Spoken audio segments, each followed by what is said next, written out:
Olá, seja bem-vindo a mais um episódio do Conversa Oeste, o podcast do Jornal do Oeste. Eu sou Jana Magna Bosco, jornalista, e aqui no Conversa Oeste nós trouxemos assuntos variados que vão desde segurança pública, entretenimento, saúde, enfim, hoje nós estamos aqui para conversar sobre um assunto que eu particularmente sou apaixonada e todo mundo que está aqui também com certeza que nós vamos falar sobre o cenário cervejeiro aqui na nossa região de Toledo. Então, para compor aqui a nossa mesa, nós estamos com o Alexandre. Seja bem-vindo, Alexandre. Valeu, obrigado. O Alexandre, ele é da Fábula, né, uma micro cervejaria aqui de Toledo. E também a gente está com o Henrique Perina. O Perina também faz cerveja, dá curso de cerveja, tem uma loja que vende insumos para produção. Seja bem-vindo, Perina. Olá, muito obrigado, estamos aí. E o Gabriel de Martino, que ele é da cervejaria Teresópolis. É uma indústria que também tem aqui em Toledo, né? Mestre cervejeiro, seja bem-vindo, Gabriel. Muito obrigado, prazer estar aqui. Bom, para começar o nosso papo, eu queria que vocês contassem um pouquinho, então, dessa trajetória de cada um, como que foi começar nesse universo cervejeiro, há quanto tempo que vocês começaram, como que foi essa descoberta? Como que foi para você, Alexandre? Eu conheci praticamente o universo da cerveja artesanal em 2015. Foi nessa época que eu descobri que dava de fazer cerveja em casa. Olha só que maravilha. A gente é de Mituba, né? Lá do litoral de Santa Catarina, eu e minha esposa. Então, a gente se mudou para Criciúma, ela ia fazer um mestrado lá. A gente conheceu uns amigos lá dela, da turma ali na época e tal, e alguém levantou a questão. Pô, dá de fazer cerveja e tal, numa roda de bar, né? E eu assim, cara, dá de fazer em casa? Ele disse, não, dá. 1 ou 2 panelas tu consegue fazer cerveja. E nisso eu me interessei, daí fui estudando, me aprofundando. Disse, gostei disso aí, beleza. A gente começou a produzir, eu e a Carol mesmo, a gente fazia em casa, levas de 20 litros, a gente fazia normalmente 2 levas por vez para ficar testando os estilos e tal. E daí eu pensei, gostei disso aí, eu acho que eu quero trabalhar com isso. Aí, pensando nisso aí, eu olhei os cursos disponíveis no mercado e pensei assim, eu preciso de alguma coisa que me dê uma visão de produção e algo relacionado à produção da cerveja, com uma fermentação, algo nesse sentido. Primeira linha que a gente pensa é sempre engenharia química, né? Que é o mais próximo. Aí, pesquisando, eu descobri a tal da engenharia de bioprocessos e biotecnologia. Eu assim, o que é isso? Aí eu olhei a grade e disse, perfeito, cara. Mistura, a parte de engenharia bioquímica, parte de engenharia química, e é totalmente focado para a parte de fermentação, a gente vê isso desde o começo, né? E nisso, trouxe a gente para Toledo, 2017. Aí a gente veio para cá, eu e a Carol, com o que como no carro praticamente, e trouxemos uma panela, uma bombona para usar de fermentador, e viemos. Aí conhecemos a lojinha do Perina, né? Primeiro a gente pesquisou se tinha como comprar insumo em Toledo. Aí tinha a loja do Perina. E isso a gente começou, continuei o curso e tal, e 2021, logo depois da pandemia ali, surgiu a oportunidade de começar a trabalhar em fábrica, né, com cerveja. Então, primeiro eu comecei na Pork, que era uma outra cervejaria que tinha aqui em Toledo, e logo na sequência eu fui convidado a compor o time lá da Fábula para trabalhar com eles. Então, nisso aí a gente está já há 10 anos, né, fazendo com a cerveja, apanhando da cerveja, aprendendo todo dia com a cerveja, tomando cerveja e gostando de fazer cerveja. Então, na Fábula, eu estou lá com eles desde 2021. E hoje eu sou cervejeiro lá da Fábula, junto com o Guilherme. E a gente que manipula as receitas, desenvolve produto, faz toda a cadeia, né? Então, resumidamente, essa é o que trouxe a gente para o mundo da cerveja, né? E para Toledo, principalmente. Bacana. E você, Perina, como que foi? Inclusive, só falar aqui, antes eu já fiz um curso de cerveja com Perina, mas acho que foi lá em 2016, faz muito tempo, deve ter sido uma das primeiras turmas por aí. Foi pura, acho que foi lá na Adega, se não me engano. Foi. O meu mundo com a cerveja começou um pouco depois da universidade, né? Então, eu falo que eu vim para Toledo para estudar engenharia química e trabalhar com petróleo. No meio do curso, eu falava que eu queria trabalhar com petróleo ou cerveja e terminei a faculdade querendo trabalhar com cerveja. E, graças a Deus, deu muito certo isso. E por quê, né? Teve um congresso em Curitiba de engenharia química. Era um congresso que via gente cada ano era numa cidade diferente, geralmente, e nesse ano especificamente foi em Curitiba, vinha gente de engenharia química do Brasil inteiro, era um congresso nacional. E não no congresso, mas na casa do amigo meu que eu fiquei, aquelas conversas, ele me falou de um amigo dele que tinha um primo que fazia cerveja em casa. Eu falei, como que faz cerveja em casa? Eu falei, bom, se eles fazem aqui, eu também faço lá em Toledo, não tem por que não. Isso eu estou falando 2011, 2012, né? E aí eu vim para Toledo, voltei para Toledo, né? Comecei a estudar sobre o processo, entendi que tinha o que era fazer cerveja em casa. Na época não se tinha muita literatura, era muita coisa em blog gringo, né? Principalmente dos Estados Unidos, focado mais em homebrew, né? Em se fazer cerveja em casa mesmo, né? E na sequência eu comecei a fazer um pouco de cerveja em casa, curiosidade. E aí, junto a isso, estava começando-se, principalmente Instagram, fazer sucesso, né? E aí o pessoal começou a ver que eu fazia cerveja em casa, o pessoal ficava curioso, queria saber como que fazer cerveja em casa. E aí eu comecei a ensinar o pessoal também a fazer cerveja em casa. Isso a gente já está lá em 2014. 2014 foi a minha primeira turma que eu comecei a dar curso. E cada vez mais, né, cheguei aí para o Rio Grande do Sul dar curso de cerveja, aqui nas cidades, então Toledo, Cascavel, eu fui Itaipulândia, eu fui dar curso, mas algumas outras cidades. Aqui em Toledo mesmo, onde era mais prático para dar curso, já vim pessoal do Paraguai várias vezes fazer curso comigo, né? A própria Joana já fez curso comigo também. E eu fui ensinando, e uma das coisas que eu ensinava o pessoal era como comprar e onde comprar os insumos. Nessa mesma tendência, eu, como já fazia bastante cerveja em casa, eu sempre tinha alguns insumos, eu sempre comprava mais, eu sempre fui muito programado, né? E sempre tinha estoque sobressalente. E o pessoal me procurava, eu acabava vendendo esse estoque sobressalente.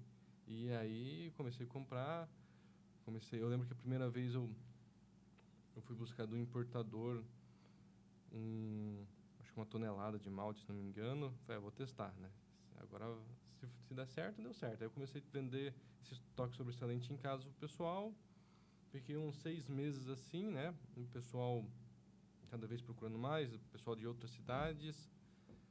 Falei, não, então já tenho aqui eu sei mais ou menos o que está indo por mês, isso aqui já é suficiente para pagar a conta física, as contas de um espaço físico, né?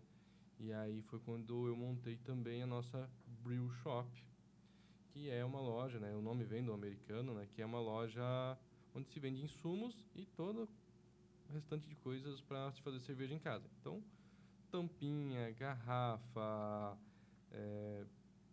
as panelas propriamente ditas, fermentador e tudo quanto é acessóriozinho pequenininho e coisas grandes para se fazer cerveja em casa. Então isso a loja em si esse ano já vai fazer 9 anos, né? E aí cada vez mais a gente foi se expandindo e eu acho que essa ideia nesse meio do caminho também me tornei professor universitário, né? Fiquei 8 anos dando aula na universidade e essa ideia de saber fazer cerveja em casa, dar curso, ser professor é algo que eu sempre levei para a empresa, né, pro Brew Shop, como um consultor técnico. Então, sempre aparece no meu dia a dia, sempre a ideia, o cervejeiro caseiro vem com alguma dúvida, eu vou ensinar, vou explicar a ele, né?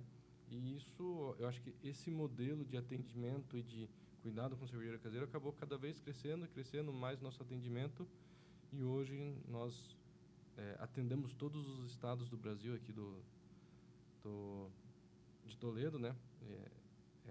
Desde lá do extremo sul do Rio Grande do Sul até Roraima, a gente atende todos os meses e cada vez foi crescendo mais, né? Então a gente já está posicionado entre os mais importantes brew shops do Brasil e continuamos dando curso, ensinando o pessoal. Hoje me dedico 100%, né? Não sou mais professor universitário, me dedico 100% a isso. E passado aí desde 2011, 2012, aí desde quando comecei a fazer cerveja em casa, comecei a ensinar, montar a loja e montar o site especificamente, né? Já foram aí uns 12, 13 anos aí nessa estrada. Mas é bem divertido, né? A gente até brinca, né?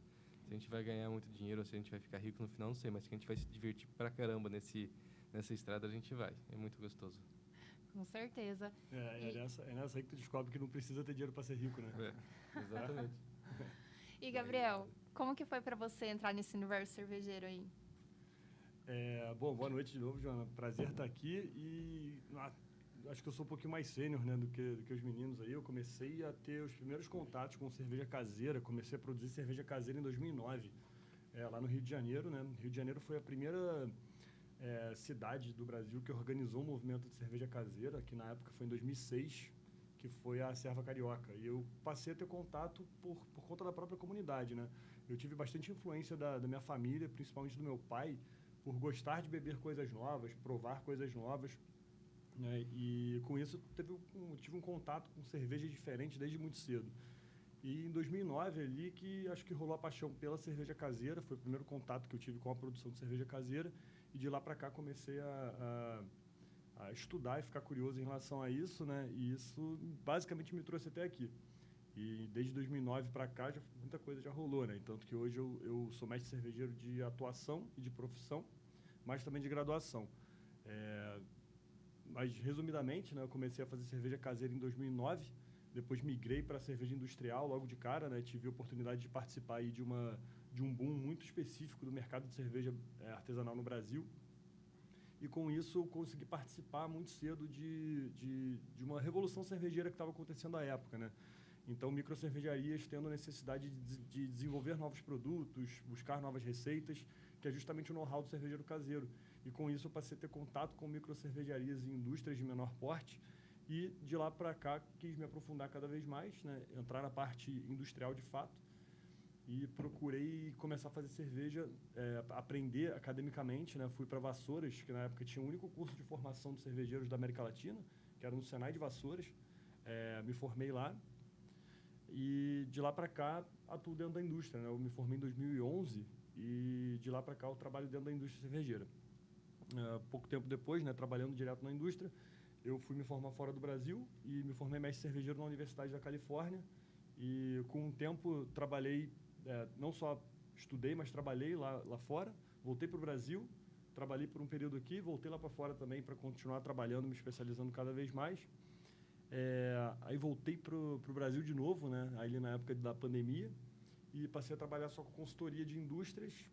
E em 2021 houve um convite para a gente agregar o projeto de cervejas da Coca-Cola FEMSA no Brasil, e eu fui convocado, né, recebi uma convocação para participar desse projeto, e foi justamente esse projeto que nos trouxe até Toledo, né? Hoje, pela Coca-Cola FEMSA, a gente faz aqui em Toledo toda a parte de produção do portfólio da cerveja Teresópolis, né, que é produzida aqui.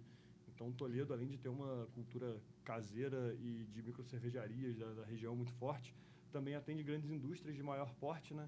E foi isso que me trouxe até aqui. Eu tentei resumir um pouquinho, porque senão fica muito extenso e o pessoal vai achar muito chato, né? Que a parte poética da cerveja caseira desses caras aí é legal de poder ver. E extraoficialmente eu queria fazer, inclusive, um agradecimento não só à cerveja que me trouxe até aqui, mas ao Perino e ao Alexandre, né? Que quando eu cheguei em Toledo, vim lá do Rio de Janeiro, um pouquinho, lá a gente usa um termo, né, ressabiado, assim, de como é que vai ser, tudo novo. Lá vai ser basicamente trabalho, hotel, trabalho. E logo nas primeiras semanas que eu cheguei em Toledo, eu tive a oportunidade de conhecer o Perino e o Alexandre, né, no mesmo dia, inclusive, que foi um aniversário da Piquiri. E o jeito que eu fui recebido aqui na cidade pela comunidade cervejeira mudou totalmente o meu relacionamento com a cidade de Toledo e facilitou muito o meu trabalho aqui, inclusive, né? E de lá para cá a gente virou bons amigos obrigado, galera. É um prazer estar aqui com vocês. Olha, é muito legal que a nossa mesa está composta aqui por pessoas que realmente são muito férias no que fazem, né? A gente tem o Alexandre da microcervejaria, a gente tem o Perina que trabalha com cervejas caseiras e também vendas de insumos e afins, e o Gabriel, que é da área da indústria. Então, apesar de ser a mesma área, também são segmentos bem distintos para que a gente também possa conversar um pouquinho mais sobre essa visão aqui na região. Porque, se for olhar, mesmo que a cerveja ela seja super antiga aqui na nossa região, esse crescimento, esse boom que teve vem de pouco tempo para cá mesmo, né? Então, vocês que estão aí acompanhando, como que vocês veem essa questão dessa expansão da produção artesanal aqui no Oeste, aqui na nossa região? Começar, Perina. Porque aqui há mais tempo, vai conseguir. Eu acho que assim, o brasileiro é apaixonado por cerveja. Não tem... dentro das minhas aulas de universidades, uma das coisas que eu já dei em disciplinas de bebidas, eu sempre mostrava uma tabela de consumos de bebidas no Brasil e 90 e lá por cento é cerveja, uns 5% é vinho e o restante dessas 5% ou menos ali tudo os outros tipos de bebidas que a gente tem.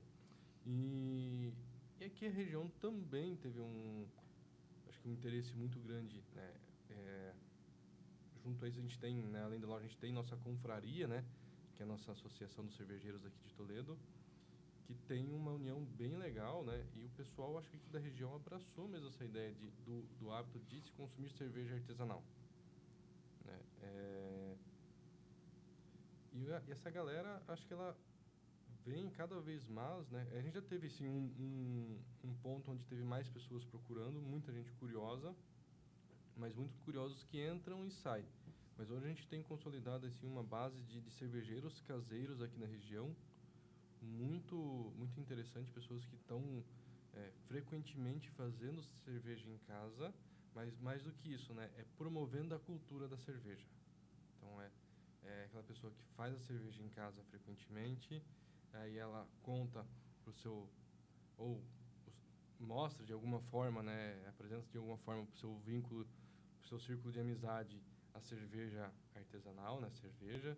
E aí essa pessoa que está em contato, não que necessariamente ela vai fazer cerveja em casa, mas daí ela vai procurar consumir esse produto em outros lugares, aí acaba impactando o Alexandre também, que é uma microcervejaria, que tem esses produtos especiais, e também, isso de forma geral, pensando uma forma mais Brasil, né? Entra a parte do Gabriel, que também faz cervejas especiais, que acaba, que nem você falou, são segmentos, é cerveja, mas são segmentos diferentes, mas que um está agregando o outro. Isso é bem legal. Então, a gente tem, assim, um movimento bem consolidado de pessoas que gostam de promover a cultura cervejeira aqui na nossa região.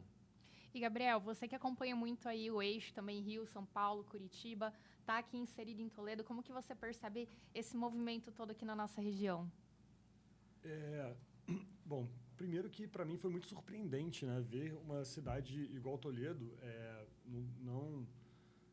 Se você for parar para ver, todos os movimentos de cerveja caseira que a gente tem no Brasil tem foco principal em grandes capitais, com um movimento já consolidado, com um número de associados ou um número participativo de pessoas bastante relevante, né? Vamos dizer assim. Só que é incrível ver uma cidade com uma quantidade de habitantes relativamente menor do que esses grandes centros, tendo a mesma quantidade de pessoas associadas. Então, se você olhar proporcionalmente isso, Toledo é uma cidade que, assim, é surpreendente o movimento de cerveja caseira que existe aqui. Isso me pegou muito de surpresa. Eu fiquei positivamente impressionado, não só pelo número de cervejeiros caseiros ativos que tem, mas pelo número de cervejeiros caseiros ativos e totalmente participativos com a comunidade cervejeira ao longo do ano. Então, calendário de eventos, festivais, atividades que você consegue agregar com cerveja caseira, é um movimento, assim, que a gente está acostumado a ver, às vezes, fora do Brasil, se espelhar nesse movimento e esquecer de olhar para o lado e ver que aqui também isso é possível. E esses caras estão fazendo isso. Então, assim, frequentando o eixo Rio-São Paulo, Paraná, principalmente capitais, onde o movimento caseiro já faz parte do meu dia a dia há muito tempo, Toledo é surpreendente, assim, nesse sentido. Justamente, não só pelo número de pessoas, mas pela intensidade que as pessoas participam, né? Isso aí é legal demais de ver, inclusive. O festival desses caras é fantástico, cara. É muito maneiro. Você tinha comentado também que veio de uma outra cidade, Sim, né? sim. Você veio de Santa Catarina, e como foi chegar aqui A e se gente veio deparar? de Criciúma, né? A gente migrou de Imbituba para Criciúma, ficou lá por 2 anos e, como eu comentei, foi lá que eu tive contato. O pessoal lá, ele tem essa cultura de fazer cerveja, tá? Então já faz a cerveja em casa e tal. Foi ali que eu conheci. Era um movimento grande, eles tinham o CAC lá, que era Cervejas Artesanais de Criciúma, eles se reuniam para fazer camiseta, growler, isso lá em 2015. Tinham 2 brew shop na cidade, que começou a fomentar e tal. E quando a gente decidiu vir para cá, foi assim, putz, mas será que, cara, como que é isso lá? Né? Porque, pô, aqui a gente consegue fazer. E o legal do caseiro, porque assim, tu consegue explorar muita coisa. Então, tu pega o guia de estilo lá, BJCP, com mais de 200 estilos, e tu diz, pá, hoje eu quero fazer isso aqui. Aí tu explora esse, tu faz esse estilo, tu vai conhecendo os estilos. Então, foi uma coisa que pesou pra gente. Então, tá, a gente pesquisou, pô, tem a loja do Perina, legal. E daí a gente veio. Daí, quando a gente chegou aqui, conhecemos alguns lugares que vendiam cerveja, conversa com o pessoal, e daí a gente foi vendo, putz, mas esse cara faz cerveja, aquele outro também faz, tipo, é uma comunidade grande, né?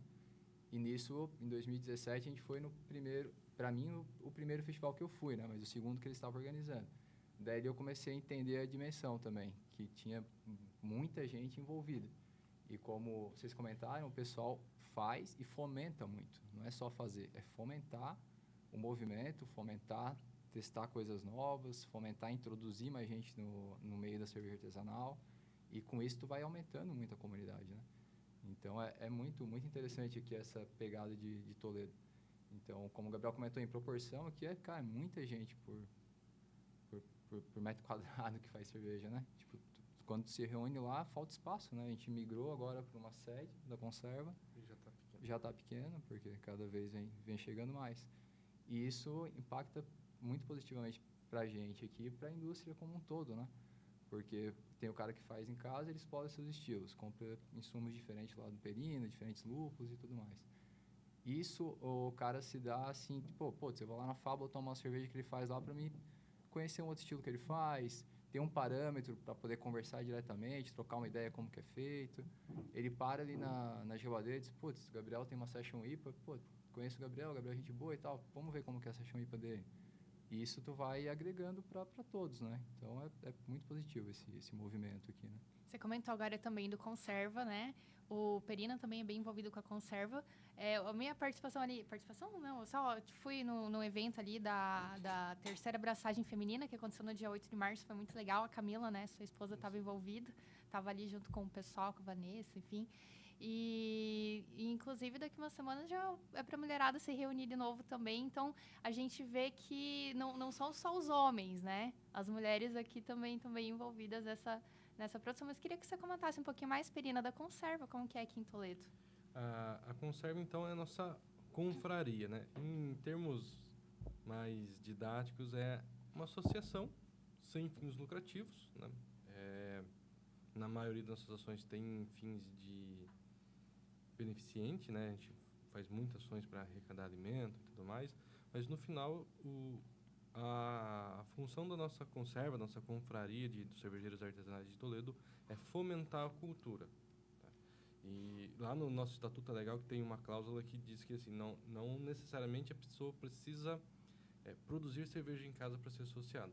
A pessoa precisa apreciar a cerveja artesanal. Então pode ser quem faz em casa, pode ser quem tem uma microcervejaria ou faz que nem o Alexandre, como o Gabriel, pode ser uma pessoa que não produz, mas estuda a cerveja como se, né, um sommelier ou alguém que está querendo ser um sommelier. Então, é bem legal isso. E hoje nós já contamos, se não me engano, agora estamos com 104 associados. Deu uma mexidinha ali.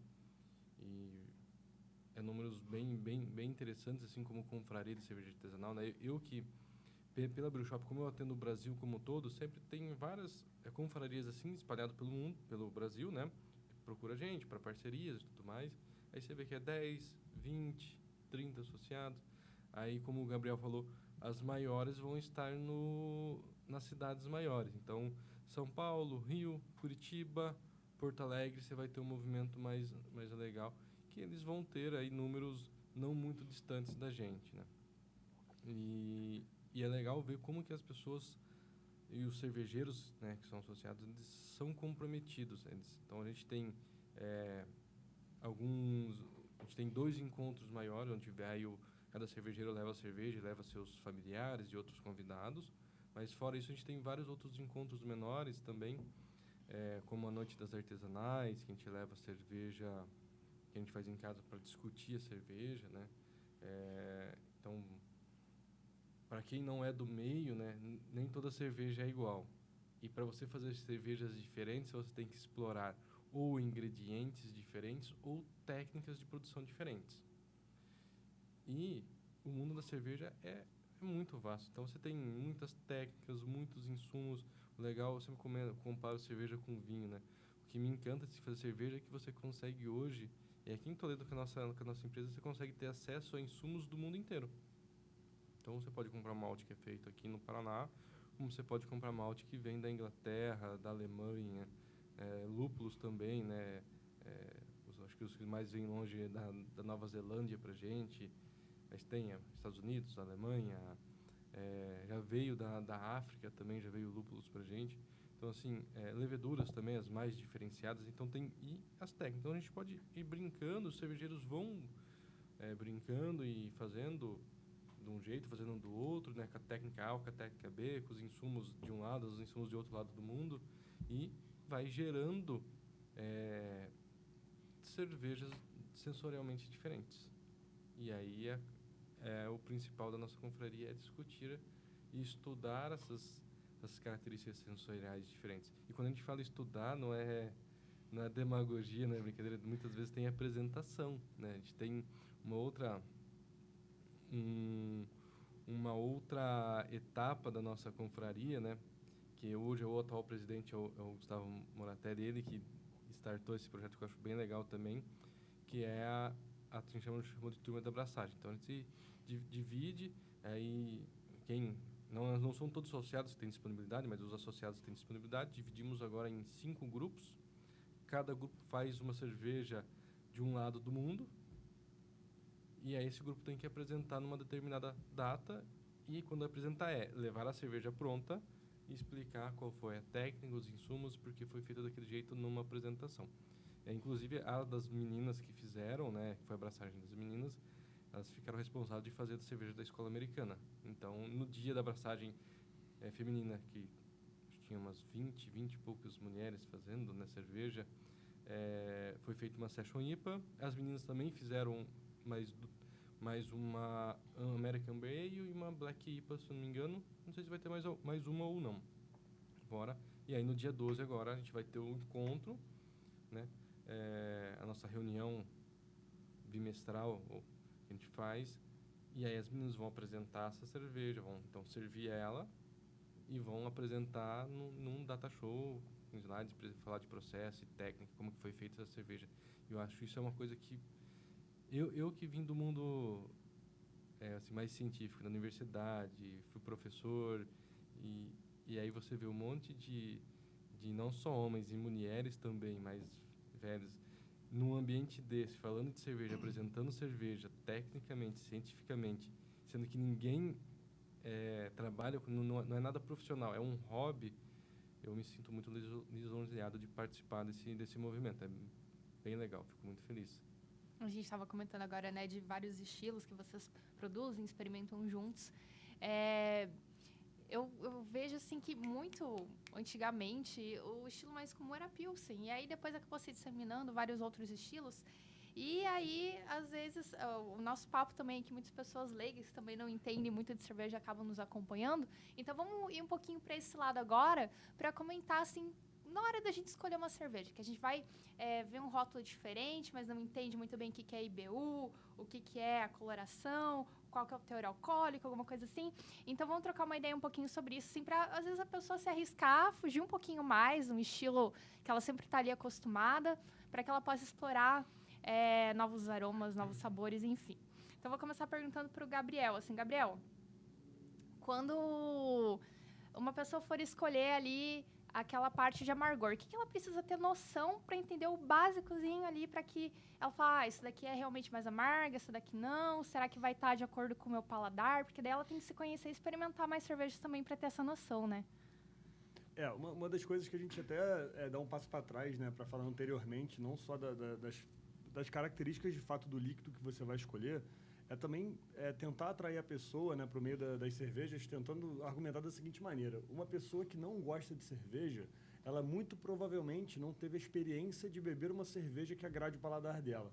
Só que o mercado de cerveja ele é tão amplo, o mundo da cerveja ele é tão amplo, que você tem uma infinidade de estilos, vertentes, histórias para você falar de cerveja de fato, né? A gente até fala que todo mundo gosta de comer e beber, óbvio, a gente precisa fazer isso fisiologicamente, só que quando a gente está falando de cerveja, a gente está falando de alimento também, né? Então, a pessoa consegue, de fato, encontrar em alguma cerveja um estilo que vá favorecer o paladar dela. Então, a gente tenta sempre atrair dessa forma, né? E uma das melhores formas de a gente fazer isso é justamente transmitindo informação. Hoje em dia, a gente tem uma quantidade grande de informação, muitas vezes não tão boas, mas na maioria das vezes, né, a gente tenta ser o mais claro possível para que a pessoa tenha informação de fácil acesso com boa qualidade. E, ultimamente, a gente tem explorado muito isso até nos rótulos que a gente produz. Um dos melhores exemplos do que você está falando, né, é o amargor. Quando a gente fala de cerveja, a gente sabe que, naturalmente, a cerveja é um líquido que tem uma afinidade maior por ter paladar amargo. Tem cerveja menos amarga, tem cerveja mais amarga. Mas, na maioria das vezes, a cerveja vai ter um amargor como um dos gostos principais em destaque, né? E, para isso, a gente tem uma escala para mostrar o quão amarga é a cerveja. E essa escala, né, a gente, na maioria das vezes, chama de IBU, que é International Bitterness Units, ou Unidades Internacionais de Amargor. E é uma escala que, quanto maior o número, mais amarga é a cerveja. Então, quando você pega uma cerveja lá e vê a sigla IBU, esse número está transmitindo o quão amargo é o líquido que você está, vamos dizer assim, disposto a beber. Então, se você pegar aí como exemplo, né, as cervejas de mercado brasileiras, as American Lager, né, elas vão girar em torno de 7 a 8 IBU. Se você pegar umas cervejas um pouco mais amargas, né, que a gente tem algumas vertentes comerciais, perto dos 17. Se você pegar uma IPA, né, uma IPA, a gente está falando de 50 de amargor. Então, você vê que quanto maior esse número que o rótulo te mostra, mais amargo é a cerveja. Mas o que é mais legal é que a gente consegue chegar em perfis de amargor que às vezes surpreendem as pessoas. Então, não necessariamente a cerveja mais amarga vai transmitir o maior amargor. Mas aí é papo para uma outra hora, a gente fala de outra característica agora. E aí, então vamos pedir de outra característica para o Alexandre. Alexandre, como que você percebe, assim... É uma curiosidade mesmo que eu tenho, tá? Tem alguma relação do amargor com a porcentagem alcoólica? Tipo, quanto mais amarga, maior a porcentagem ou não? Na verdade, na cerveja, normalmente a gente busca equilíbrio. Então, se tu tende a aumentar esse amargor, tu vai tender a aumentar um pouco o teor alcoólico e um pouco o corpo dela. O corpo é o açúcar residual que sobra nela. Essa sensação de boca que ela vai te dar quando tu bebe o líquido. Então, é comum que tu veja uma cerveja com um amargor maior e espere que ela tenha um teor alcoólico maior também. Por exemplo, numa IPA, numa cerveja belga, alguma coisa nesse sentido.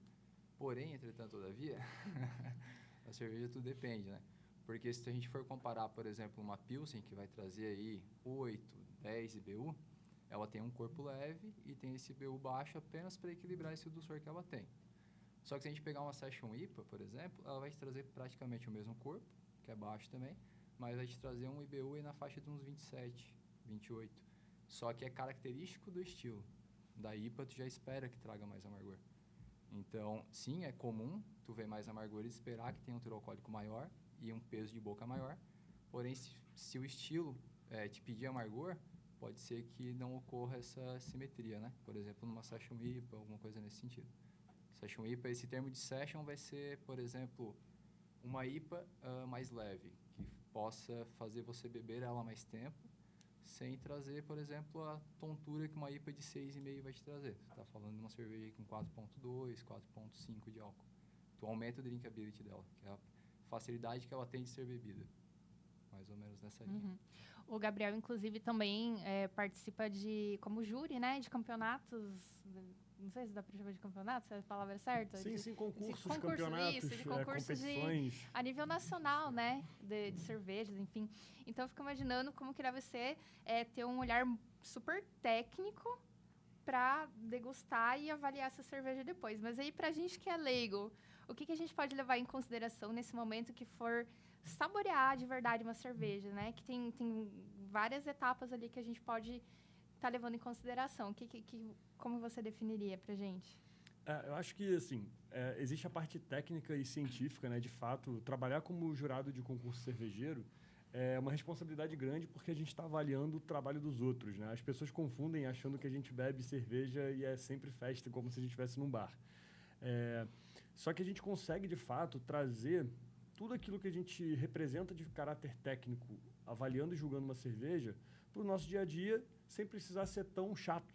E na real, quando a gente fala isso, quando uma pessoa define o que ela pode ter de uma cerveja, primeiro de tudo, tem que ser agradável, equilibrada e te fazer bem, te fazer ter um bom momento, né? No geral, as pessoas tendem a achar que se você entrar numa parte muito profunda de estudar cerveja, você vai ficar chato. E não precisa ser assim, né? Então, uma pessoa que é leiga, quando ela vai provar cerveja, ela pode saber diferenciar alguns aromas básicos, alguns sabores básicos, mas principalmente saber avaliar o equilíbrio, né, o conjunto da obra, se agrada ou não a pessoa que está bebendo naquele momento da experiência dela. Dá para você ser totalmente entendido sem ser muito técnico, a verdade é essa. Leigo, e inclusive, quando a gente está na indústria, né, a gente leva muito em consideração a parte leiga do consumidor. Porque, na verdade, quando a gente vai fazer cerveja, a gente não pode pensar que 100% dos consumidores vão ser técnicos, degustadores profissionais de cerveja. Então, a opinião leiga e a percepção do leigo, muitas das vezes, para a gente que faz cerveja industrial para o mercado, é mais importante ainda. Então, dá para pegar o leigo e trazer para nossa atmosfera para ele, no final das contas, definir tá boa ou não tá boa. Às vezes a gente brinca, né? Tipo, a gente classifica em compraria e não compraria. Tipo, quando a gente vai provar uma cerveja, assim, tipo, vamos tomar essa aí pra ver, Gabriel. Aí olham pra cada outro, compraria ou não compraria? Tipo, tem aquele dia que tu não quer avaliar, tu só quer tomar uma cerveja. Tu só quer realmente não ser chato, só quer tomar aquela cerveja gelada e compraria ou não compraria. Então, realmente, o leigo é normalmente quem dita mais o nosso mercado. A questão dos campeonatos, dos concursos, ela dá uma balizada como que o mercado vai andar. Por isso, até a carga de responsabilidade que o Gabriel comentou. Não é só tu julgar o trabalho do outro, tu dizer mais ou menos para onde que o mercado vai andar, né? Mas, realmente, para a gente que faz o produto, tu se sente mais feliz quando tu vê um leigo bebendo e sentindo um prazer nele beber aquela cerveja. Te deixa mais feliz, assim, sabe? E o que você percebe que tem caído mais no gosto do público? O pessoal está se permitindo bastante, assim. Tá começando a meio que sair da Pilsen, que é o estilo mais clássico, assim. Não que a gente não goste, até porque no dia a dia, normalmente, o que a gente toma é Pilsen, né? Eu sou bebedor de Pilsen. Mas o pessoal está se permitindo a ir para alguma coisa que tem um pouquinho mais de amargor. Então, ele não está achando o amargor ruim. Ele está conseguindo encontrar sabor no amargor, que é o que a gente procura entregar. Então, ele está indo para uma Session IPA, ele está saindo da Pilsen, indo para uma Red Ale, que não é tão agressiva no amargor, tem um saborzinho de malte. Então, ele está se permitindo nisso aí. Então, acho que, vou falar meio que por todos, acho que até para a gente foi assim, a gente saiu das Pilsens e foi para as IPAs, né? Porque o lúpulo, ele te abraça muito, né? Porque ele é muito potente. Então, esse primeiro contato que o pessoal tem, ele se permite e vai para as IPAs. As IPAs é o segundo degrau depois das Pilsen. Uma coisa que teve em comum também entre todos vocês foi a questão de que começaram produzindo em casa, criando esse gosto ali, né? Perina, e pro pessoal que tá começando assim, ter uma ideia, putz, será que eu poderia fazer uma cerveja em casa? Qual é o primeiro passo que eu tenho que dar? O que você falaria para essas pessoas? Sim, é possível. Estamos todos aqui para provar isso, né? Eu lido no meu dia a dia com muitas pessoas com essa dúvida e...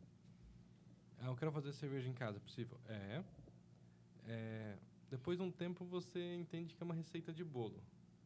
Mas no começo é uma receita de bolo bem, assim, com vários detalhes e que o problema é que, assim, se você erra um bolo, você para, em 1, 2 horas você está fazendo outro bolo de novo. Fazer cerveja é 15, 20 dias. Então, se você erra uma coisa lá no começo, você só vai descobrir daqui 15, 20 dias. Então, assim, é relativamente fácil fazer cerveja. Não precisa de equipamentos mirabolantes, cientificamente muito complexos. É panela, geladeira e um balde fermentador. E ter paciência. Tem que ser um pouquinho... Tem que ser pelo menos um pouco criterioso no que ele faz. Seguir instruções, né? Medir temperaturas. A primeira etapa, que é a abraçagem, né? Que é a etapa onde você pega todos os grãos de cevada, que é o malte de cevada, que transforma ele em açúcar, adiciona o lúpulo para dar o amargor, e para iniciar a fermentação, isso vai para um iniciante de em média 8 horas, né? Um cervejeiro mais experiente faz isso com 5 horas a 6, né? Então, assim, tem que ter paciência naquele dia para fazer tudo certo, para daqui 15 dias envasar, para mais 7 dias pelo menos estar bebendo ela. Então, é possível, é panela, fogareiro, geladeira, termômetro, balde, mas tem que ser meticuloso. Sim, eu imagino também a temperatura exata, o peso exato, tudo bem certinho, né? Tem que ser tudo bem certinho. E uma coisa que me encanta na cerveja, que eu falei, embora a gente faz cerveja hoje com termômetro, que é algo... vamos pensar, porque a humanidade faz cerveja aí há uns 10 mil anos, né? Há quanto tempo que a gente tem termômetro para fazer cerveja? Poucos anos nesse mundo.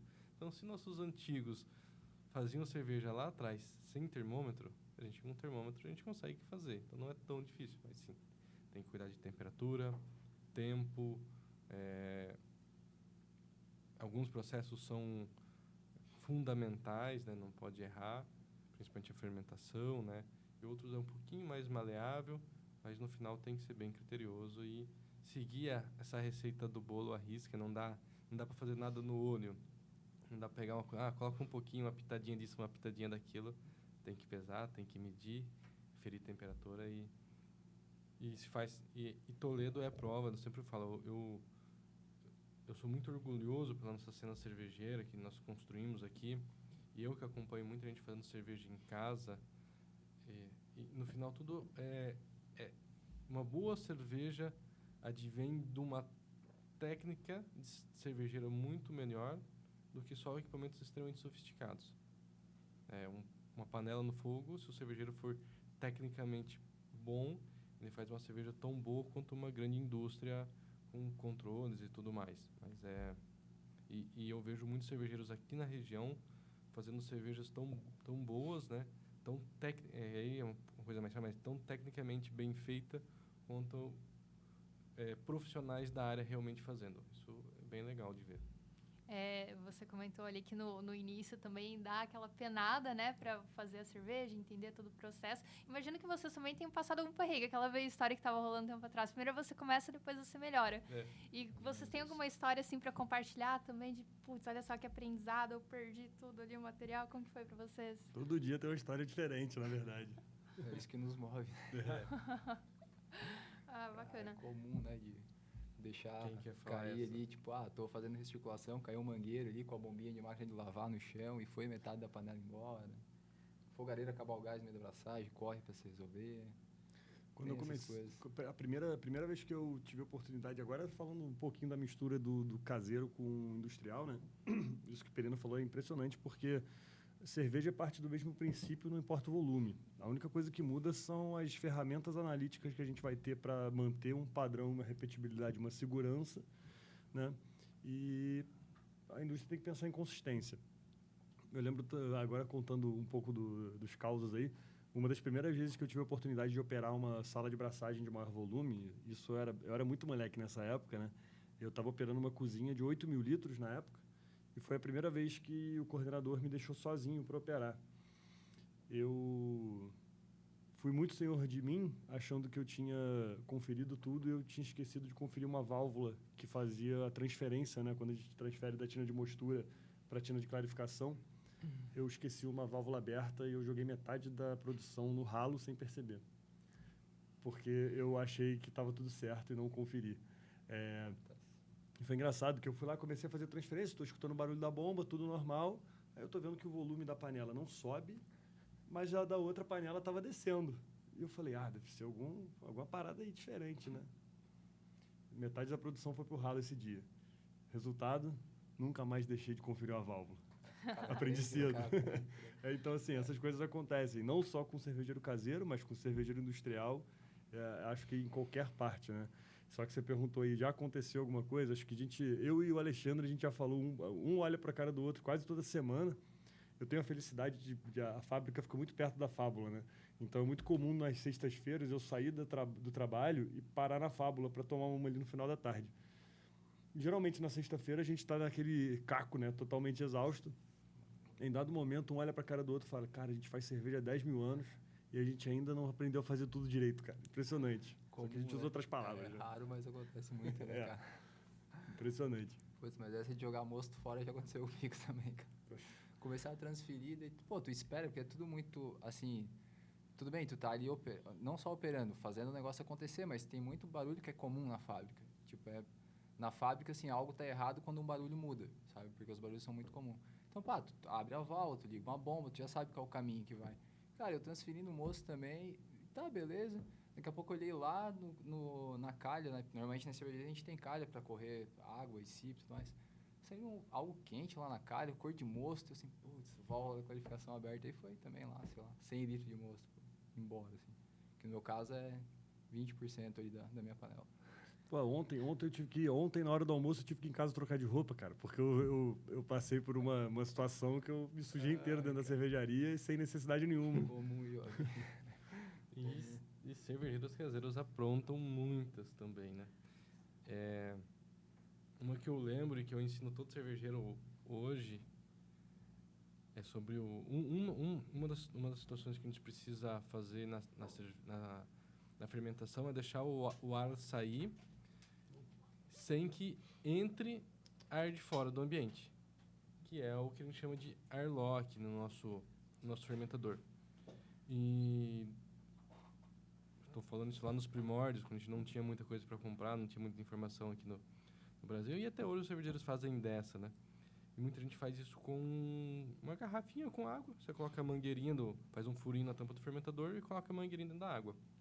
E as primeiras cervejas que eu fiz, eu peguei uma garrafa PET de 2 litros e enchi ela inteira. Só que o que acontece? Quando o teu airlock tem uma altura de água muito grande, a pressão pro CO2 que é gerado pela fermentação para ele sair de dentro do fermentador tem que ser muito alto. E aí faz com que você levemente carbonata a tua cerveja sem você perceber. E a cerveja está gelada, quando você vai envasar, você não percebe. Só que qual que é o problema? O cervejeiro caseiro refermenta a cerveja dentro da garrafa. E quando você faz a técnica de adicionar uma quantidade de açúcar na garrafa toda certinha, meticulosa, você espera que vai dar certo. Só que como a tua cerveja já está previamente carbonatada por causa de um airlock mal feito, elas começam a explodir. Então eu já tive situação de ter algumas garrafas de cervejas começando a explodir em casa sem saber o porquê. Porque você faz tudo certo, mas a gente faz errado também sem saber que a gente está fazendo errado. É nos perrengues que vai aprendendo. Nos perrengues que vai aprendendo. E é bem legal que, assim, aqui eu não estou falando eu sempre falo para os cervejeiros caseiros, né? Eu tento, como eu falei antes, né? Acho que resolver perrengue do cervejeiro é o meu trabalho diário. Além de operar um e-commerce, né? Nossa empresa é um e-commerce, mas eu como cervejeiro fico resolvendo esses perrengues de cervejeiro caseiro, né? E quando acontece coisa errada, todo cervejeiro quer botar a culpa em algum insumo. Ou é a levedura que tá ruim, ou é o lúpulo que não veio legal, ou é o malte que aconteceu alguma coisa.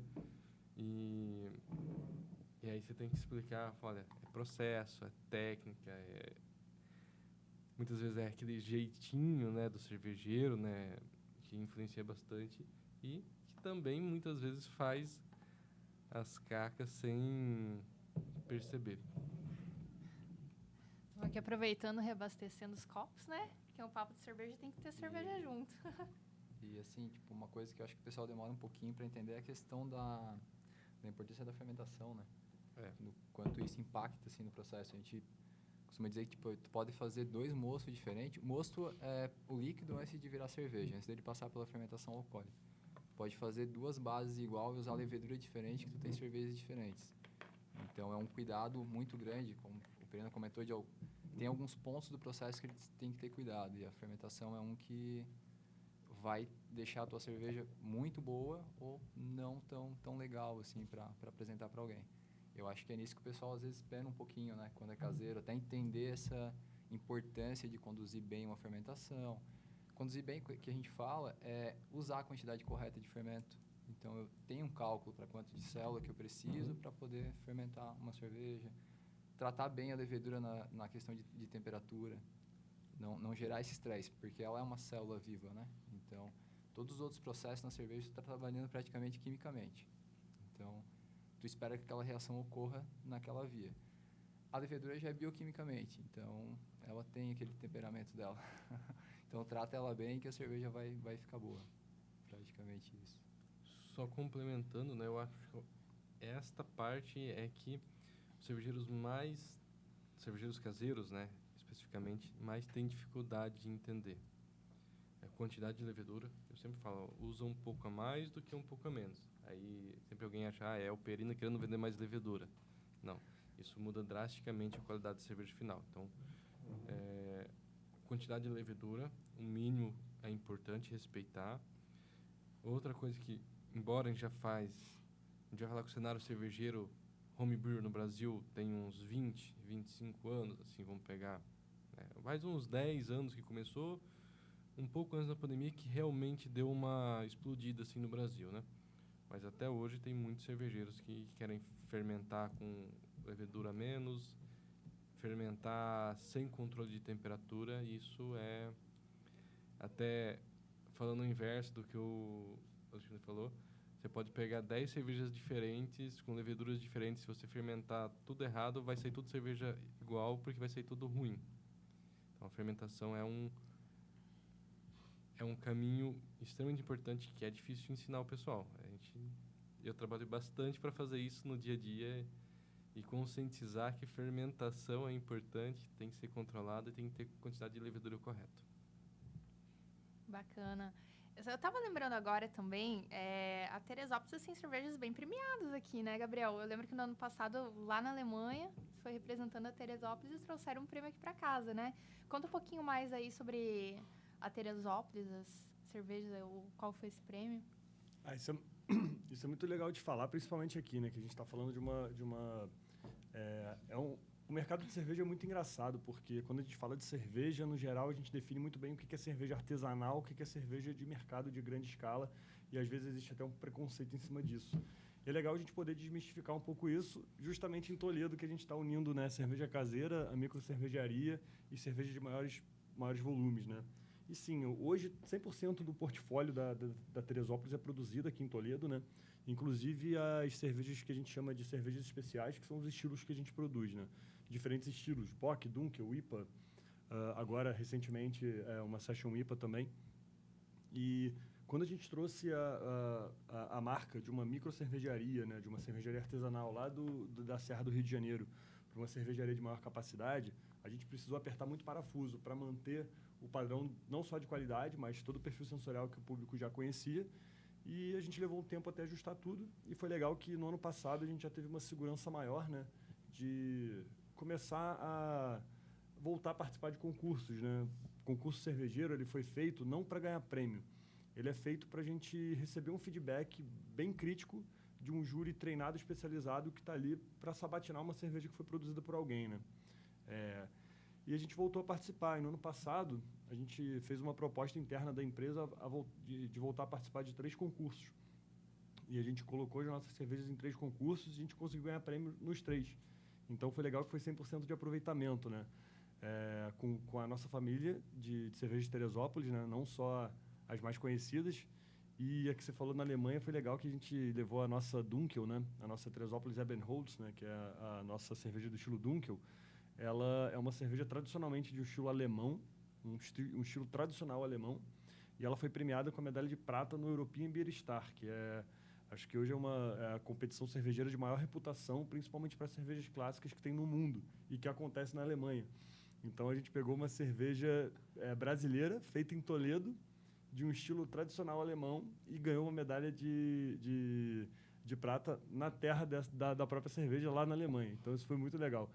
E é bacana poder mostrar isso, né? Porque a gente fala, né, que a água de Toledo tem rendido bons frutos, porque a gente está fazendo cerveja numa fábrica de alta capacidade, distribuindo para o Brasil todo. E, poxa, a gente está conseguindo ganhar prêmio com ela, mantendo todo o aspecto artesanal de qualidade que as pessoas procuram, só que produzindo em volumes comerciais, né? Então, isso foi muito gratificante para a gente. Aí, ó, água de Toledo, galera.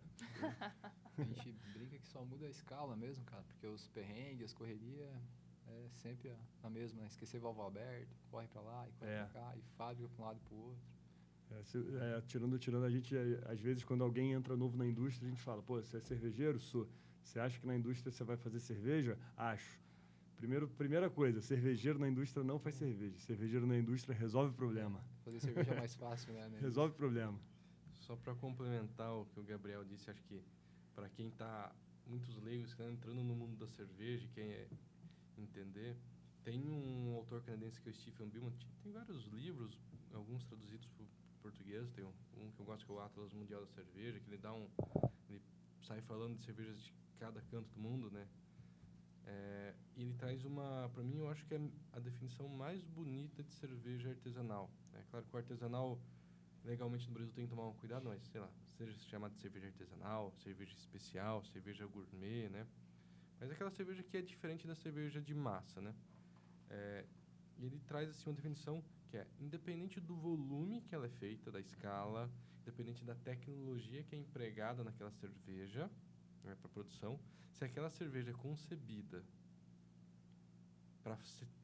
pensando nas suas características sensoriais finais, né? Então, eu vou fazer uma Nictum, o que eu quero? Por que eu vou usar o malte A, B, C? Por que eu vou usar aquela levedura, aquele lúpulo? Por que eu vou empregar a técnica A e não a técnica B? Porque eu quero sensorial na cerveja e não só fazer a cerveja mais barata possível ou a cerveja mais cara possível também, né? Então, independente se é uma grande cervejaria, se é uma micro cervejaria, se é um cervejeiro caseiro, isso é o que a gente chama de cerveja artesanal, cerveja especial, cerveja gourmet. Aquela cerveja que lá inicialmente, ela é concebida pensando no sensorial daquela cerveja. Isso é bem legal. E é legal ver o Gabriel aqui também mostrando que isso é possível até para os grandes. É a essência, né? A gente faz cerveja para isso, né? A gente faz cerveja que a gente gosta, porque a gente produz o que a gente gosta de beber, então a gente pensa nela. Putz, eu tô fazendo essa cerveja porque eu quero ter o prazer de beber ela, não tô fazendo só por fazer. Por isso que tu emprega mais que os insumos e mais que a técnica, é a tua paixão naquilo ali que tu tá fazendo. Pô, a fábrica é perrengue, é correria, é suor, é sair meio-dia da fábrica pra ir em casa trocar de roupa, mas no final da conta, quando tu bota no copo, tu bebe e diz, tem que melhorar isso aqui. Isso aqui não foi do jeito que eu queria. Quando você acha que você vai relaxar, terminou meu dia pior, cansado, semanazinha, como vocês dizem aqui, lazarenta, aprendi a falar lazarenta aqui, você vai e fala, porra, agora é minha hora, eu vou beber uma cerveja e vou relaxar. E tu bebe a tua cerveja e fala, putz, tem que melhorar isso, tem que melhorar isso, tem que melhorar isso. Já pega esse ponto pra abraçar isso aqui, fermentação assim. Isso é bom, né, cara? Isso é maneiro pra caramba. É o que a gente faz, né? Às vezes a gente fica trocando ideia de cerveja que a gente faz mesmo, assim, fazendo um teste, fazendo uma coisa, a gente quer opinião geral. A gente senta e fica anotando coisa o tempo inteiro, maquinando o que pode melhorar, o que não pode. Essa parte é gostosa, essa parte de desenvolver coisa nova. Na verdade, a gente sempre está desenvolvendo coisa nova até quando está fazendo as coisas antigas, né? Sim. A gente pode fazer a mesma cerveja durante anos, a cerveja tem que ficar sempre igual. A gente tem sempre estar fazendo coisa nova para deixar o mesmo igual. Cara, assim, poético, né? E pra gente, a gente sempre pega algo diferente nela, né?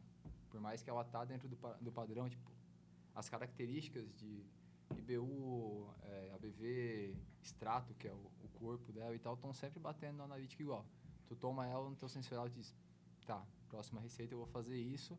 Não é que tu tá saindo do padrão, tu tá fazendo os ajustes finos que a gente fala, né? Tá apertando o parafuso para tentar deixar ela sempre melhor, né? Um dia a gente... Vamos chegar lá. O Gabriel comentou agora há pouco, né, que às vezes não tem horário, também se comentou alguma coisa, tá ali sempre direto. Às vezes eu vejo pelo Instagram do Gabriel, tá lá de madrugada até acompanhando a produção, né, Gabriel? E teve um dia que eu vi uma matéria que saiu, uma delas saíram em vários lugares, mas um que eu lembro foi na Terra, que falou assim, nossa, mas também com um título bem sensacionalista, né, vamos combinar, falou assim, a cerveja corre risco de extinção por causa que a mudança climática está afetando a produção de lúpulo e de cevada, enfim, né? Isso daí eu mandei, Gabriel, é verdade isso daí? Ele falou, sim, tem, né? Mas daí, gente, como que é assim, essa questão de, às vezes, tem que contornar um obstáculo, tem que criar um estilo diferente, tem que sempre tá inventando uma coisa nova, né?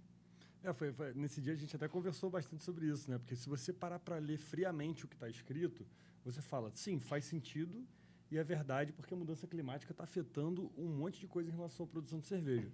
Só que se a gente pensar friamente só nisso, o mundo acaba, não só a produção de cerveja, né? Em contrapartida, em paralelo, novas técnicas estão surgindo. Então, a gente hoje tem técnica para contornar problema na safra de lúpulo, na safra da cevada, e por aí vai. Então, assim, é aquela história. Todo mundo tem acesso a muita informação e tem muita informação aí que está mascarada, né? Então, a gente sempre tem que tomar cuidado. Essa discussão foi legal pra caramba, porque se você for parar para ler esse artigo, tudo faz sentido.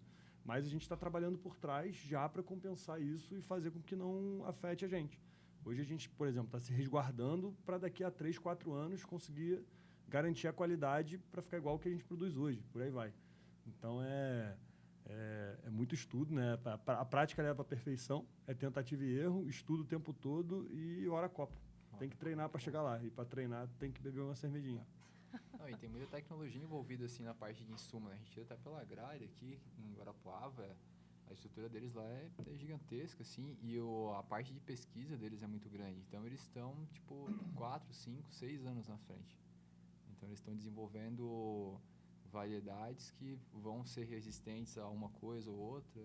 E sem contar que, pô, a cevada é uma das culturas mais antigas também, né? A gente passamos por muita coisa e a cerveja tá aí ainda. Tá indo. Há 10 mil anos e a gente tá ali. Só para complementar, eu que acabo comprando, negociando muito insumos e um dos meus focos no Brew Shop é tornar acessível insumos do mundo inteiro para os cervejeiros caseiros brasileiros. Quando eu vejo uma matéria dessa, eu lembro um report que eu recebi de uma grande fabricante de lúpulo da Alemanha, uns 2, 3 anos atrás, que lá realmente a questão climática deu uma quebra de safra deles lá, que está continuando assim bem significativa. Dá para dizer aí uns 20, 30% assim tranquilo. Só que ao mesmo tempo, quando eu olho isso na parte de lúpulo, né? Quando eu olho lúpulo, tá, beleza, a região da Alemanha teve um problema. A gente tem lúpulo nos Estados Unidos, que se a gente pegar 40, 50 anos não se tinha. Nós temos lúpulos vindo da Nova Zelândia. A gente já teve lúpulos que veio da África. Se não me engano, acho que era a África do Sul, que é o país que estava produzindo. A gente tem lúpulos que são produzidos na Patagônia. No Brasil está tendo sim um movimento de produção de lúpulo. A própria cevada, né, se pegar uns 30, 40 anos atrás, não se tinha cevada, ou não se tinha cevada como a gente tem hoje no Brasil, e tem mais lugares produzindo cevada. Então, por um lado, sim, quando a gente olha o clima, pode... eu acho que foi que nem se falou, o título foi bem sensacionalista. O fato é, o ser humano gosta muito de cerveja. E ele faz muito pela cerveja. Então, assim, ele vai mover mundos e fundos pela cerveja. Um documentário bem legal, é mais sensacionalista do que científico, mas é legal de assistir, tem um documentário de antiguinho, How Beer Saved the World. Como a cerveja mudou o mundo. Como a cerveja salvou o mundo. Salvou o mundo, isso. E aí ele explica algumas coisas, né? E algumas faz sentido, né? Porque o Pasteur, que foi o pai das vacinas, ele começou seus estudos de microbiologia por causa da cerveja. Todo mundo atrela a produção em massa à Ford, mas já existia fábricas em massa de garrafas de vidro bem antes da Ford. A parte de refrigeração, né? Se você gosta de um ar-condicionado, foi a cervejaria que fez a refrigeração acontecer. Então, assim, o ser humano ele é apaixonado por cerveja e ele não vai deixar acabar a cerveja.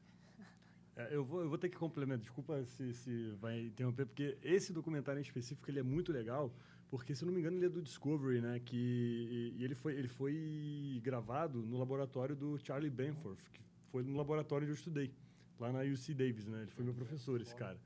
E esse documentário ele é muito legal, por quê? Porque ele é modelo Discovery, então ele é altamente sensacionalista e ele faz um paralelo desde que o mundo é mundo e a gente tem sociedade saindo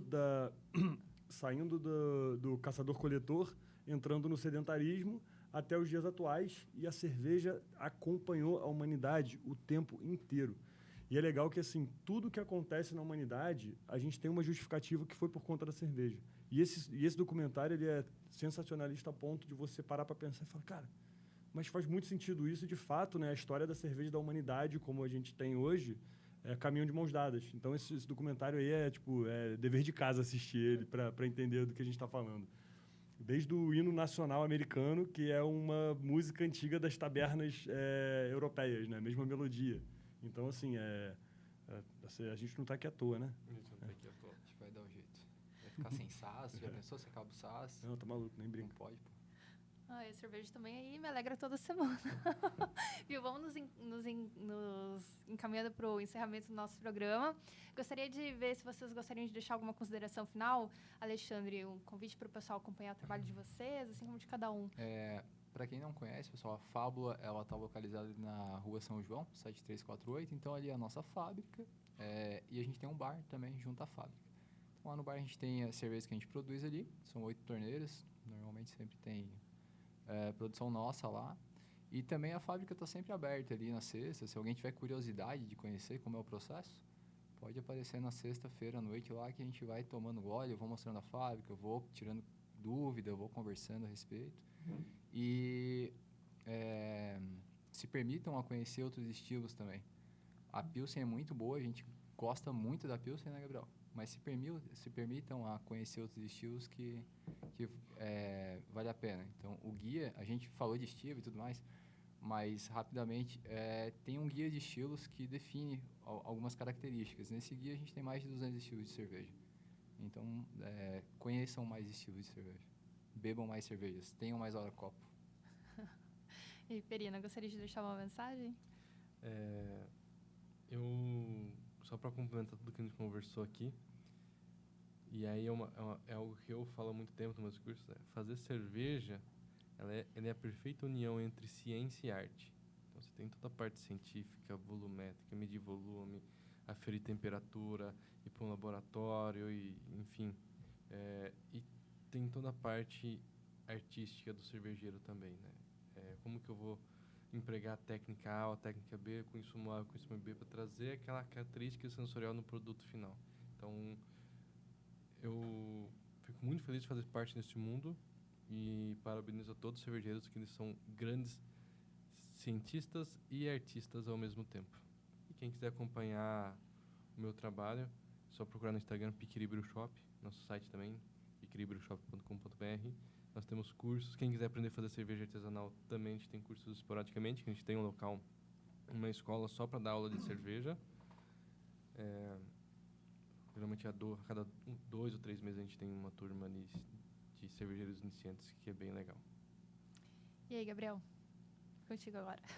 Chegou a hora. Não, eu acho que de todo mundo que está aqui, quem mais tem, além de um recado para dar e tem agradecimento a fazer, sou eu, né?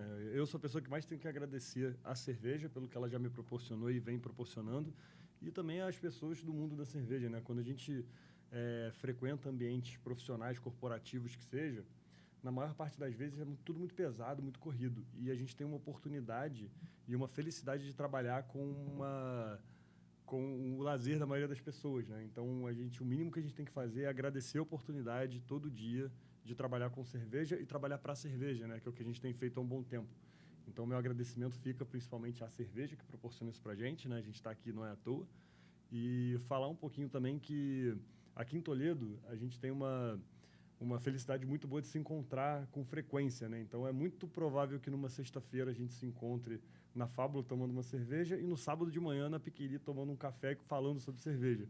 Então, o pessoal que está ouvindo, que é de Toledo, se quiser encontrar com a gente para trocar ideia, tirar curiosidade, qualquer outra coisa, a chance de esbarrar com a gente, tanto na Fábula quanto na Piquiri, é bem grande, né? E fica o meu agradecimento mais uma vez pela oportunidade de falar disso que a gente tanto gosta, e meu convite para as pessoas beberem e experimentarem cada vez mais, né? Não só as cervejas de Teresópolis, fazendo merchan, né? Disso aí, mas também todas as outras cervejas. E, pô, obrigado de verdade aí pelo espaço. É sempre bom a gente fazer esse trabalho de formiguinha, né? Que é de falar praticamente de pessoa em pessoa sobre um pouquinho do nosso dia a dia. Então, obrigado do fundo do coração e vamos tomar uma, né, galera? Vamos? Vamos. Então tá bom, eu agradeço muito a cada um de vocês. E reforçando o que o Alexandre e também que o Gabriel falou, experimentem estilos diferentes. Nunca vou esquecer a primeira vez que eu tive essa experiência. Eu tava num pub e eu falei, não, vou pedir agora um rótulo bem diferente, bem caro, vou pegar esse daqui. E aí eu experimentei, tá, maravilhoso, muito bom. E depois eu experimentei uma outra e eu senti uma diferença muito grande, um contraste muito grande. Eu falei, não, a partir de agora eu vou querer experimentar tudo quanto é tipo diferente de cerveja. E aí fica também esse convite para você. Pessoal, mais uma vez, muito obrigada, Alexandre, Perina. Obrigada, Gabriel, por essa troca de conhecimento aqui a respeito da cerveja. Agradeço o pessoal que sempre está nos acompanhando, o Marcelo por trás das câmeras. E hoje aqui o Guilherme está acompanhando pela primeira vez os bastidores. E agradeço você aí de casa que esteve com a gente, seja nos ouvindo no Spotify, no YouTube, no Facebook. E convido para que nos acompanhem sempre nas redes sociais do Jornal do Oeste. A gente está presente no Twitter, no Instagram, no Facebook, no Spotify, no YouTube, enfim.